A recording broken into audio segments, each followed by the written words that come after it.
L'Union des scolaires nigériens a consacré plus de 30 années de lutte et de sacrifice.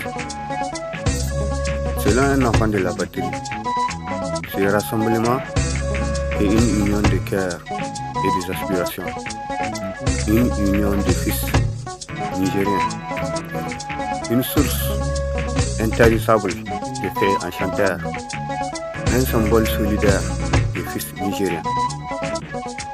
Nous conspirons tes ennemis jurés, car tu as toujours su opposer les esprits incapables.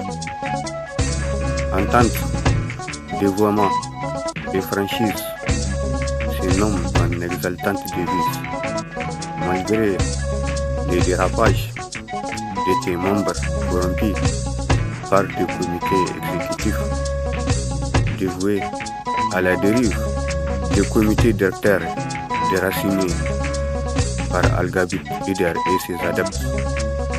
Malgré la politisation de tes années de lutte conséquemment engagées à libérer le Niger et ses fils du griffe des politiciens qui ont jadis été militants avant de courir derrière l'intérêt mesquin de politique du néocolonialisme.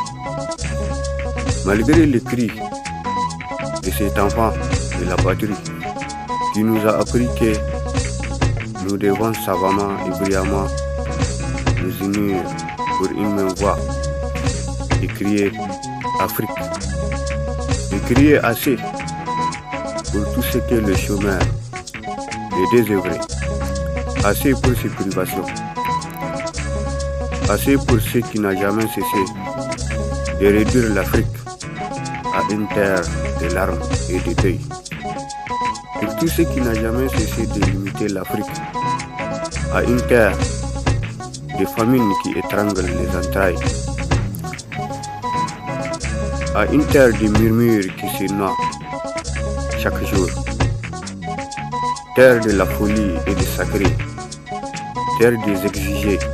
Écoute Afrique, chaque terre a besoin d'attendre d'autres terres, mais pas en se noyant dans des bateaux de fortune dans la Méditerranée. Pour la fin de cette incohérence entre le néocolonialisme et le colonialisme. Oui, Afrique, assez, car la culture de chaque terre a besoin de se fondre dans la triomphante croisade des autres cultures, visant à enfanter une culture qui couvrira de ton ombrage les chemins de tes enfants. Alors ils marcheront en cadence, la cadence du corps et de l'esprit, selon un enfant de la patrie. Oui, la cadence du cœur et des aspirations, mais pas la cadence du mouton et de la démocratie divertissante.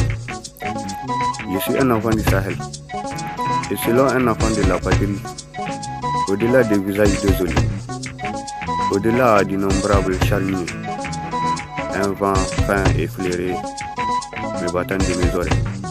Ce triste message me rapporte les murmures des familles endeuillées. Je ne m'érige ni en Dieu, ni en prophète, mais en faiseur de tête, car il disait tout autour de lui, à l'université Abdou Moumouni de Niamey, il y a bien des têtes à modeler. Ces mêmes têtes, ils assistent passivement au génocide de son peuple. Il disait qu'il n'est qu'un pauvre poète contrarié. Tout à lui, force et faiblesse, espoir et désespoir, courage et lâcheté. Et c'est de cette alliance qui naîtra l'ultime étincelle qui illuminera la voie du salut pour son peuple égaré. Il disait à propos du réfractaire, je cite, « Toi dont les rêves ne sont que fantasmes, toi chez qui l'apparence est plus dynamique que la raison, toi qui te cherches dans les honteuses modes, toi qui n'as jamais compris que tu as un lourd tribut à payer à l'histoire, nous te pleurons de toutes nos larmes. » Tu ne vis que pour ne jamais réaliser ce que tu tiens tant. Tu nous fais honte de tout ce que tu es. Tu dois cesser d'être ce que tu ne veux pas être pour que nous cessons de te pleurer. Tu construis ton utopie de l'inconscient du plus profond de ton existence. Ton peuple souffre, mais ton égocentrisme te rend insensible à cela. Allergique au mouvement des masses.